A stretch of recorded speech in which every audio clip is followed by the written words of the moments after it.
Good morning. I'm Patch Hendricks. I'm from LDAG Machinery. We're the people who make the Bale skis. What are the Bale skis? The Bale skis are a liner for the interior of your bale chamber on any square baler, large or small. If you see these millings, they kind of act like a cheese grater. The crop can flow in the direction you want it to, but it encounters resistance when it tries to spring back into your plunger chamber.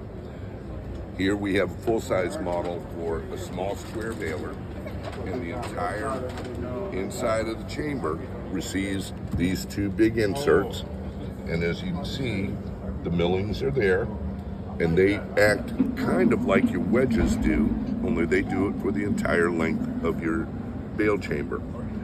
So by stopping that spring back, you're not beating your hay up here in the front of your chamber. Instead of getting this action, you're getting this action. What does that do for you? Well, it starts your compression right up at the head end of your chamber and stops that erratic motion of your metering wheel.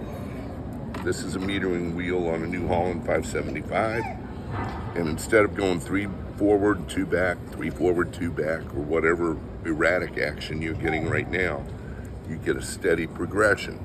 So when your metering arm trips, it trips at the length of the bale that you have it set for with very little variation.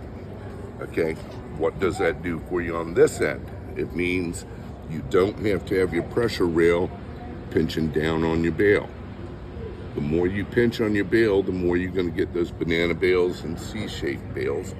And you're also going to increase the likelihood of breaking a string or slipping a knot as soon as it comes out of tension, because while the bale is in your bale chamber, it's already almost at its freestanding tension. So fewer broken strings, fewer slip knots, less time off the tractor fixing the problem. What it also does, going back up to this end of the chamber, is since you're doing more of a squeezing than a hammering action, you're retaining a lot more leaf. This is especially important with your clovers, alfalfa. We've had tests done where it has shown as much as a 30% less leaf loss due to shatter or fracture, as opposed to a baler without the bale skis in it.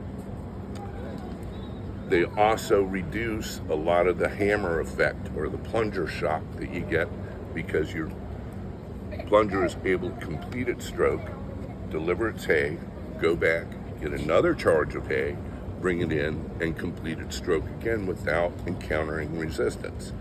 So you're reducing a whole lot of resistance, both from the pinching action of your tension rail and from being able to realize and capture all the energy from the plunger up here in the head end of the chamber.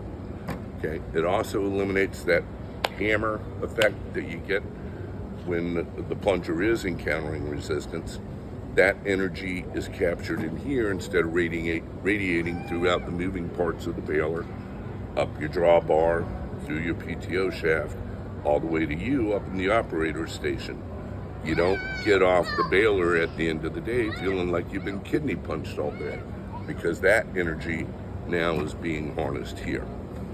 So for small square balers, you're looking at roughly around $1,000 to $1,100 for the extended chambers. For large square balers, it's anywhere from $2,000 to $3,000. For the large square balers, you get a lot of fuel savings. We're hearing people telling us 10 to 15% or better. They're getting fewer broken strings. They're getting less wear and tear on their chambers. It's a lot cheaper to put a set of bale skis in your chamber than to rechamber your baler. For the small square guys, we're hearing talks of plunger bearings lasting for 50 to 100,000 bales or more. As far as how long they will last, we've never had a set wear out in a small square baler that we know of for sure. Okay, I have a guy who comes up and sees me at the Keystone Farm Show every year, tells me how many bales he's had through his 575 without having to replace his bearings or without having to replace his bale skis. The last count was 750,000 bales. Yes, 750,000 bales. And to make sure that the guy wasn't snowing me, I asked him what color his bale skis were, and he said green, which means he's had them in there for at least 20 years. So I can believe that 750,000 bale figure. How does it work with acid? It works extremely well with acid. You don't have to worry about the acid impacting on your bale chamber. These are not affected by it at all. They're also not affected anywhere near as much by abrasion from straw and some of the tougher forages. So that's why they will last so much longer. They also come with a guarantee. You have a year from the day you buy them to try them out, get them installed, work them, and if you feel that for any reason whatsoever they're not doing what we promised you, or you're not getting enough return on them, then you get your purchase price back. All it costs you is the 2 hours it took to install them and the cost of shipping them back to us. So, and how does he get a hold of you? Best way to get hold of me is to call me on 301-399-2671 or to reach out to me on Facebook. As far as I know, I'm the only Patch Hendricks on Facebook. You can also call our 800 number, which is listed in our website and on the Bale Skis Baler Liner Facebook page.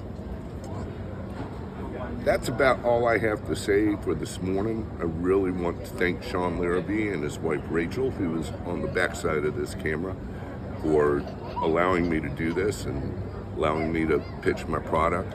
If anybody has any questions, please feel free to reach out to me or to reach out to Hendricks.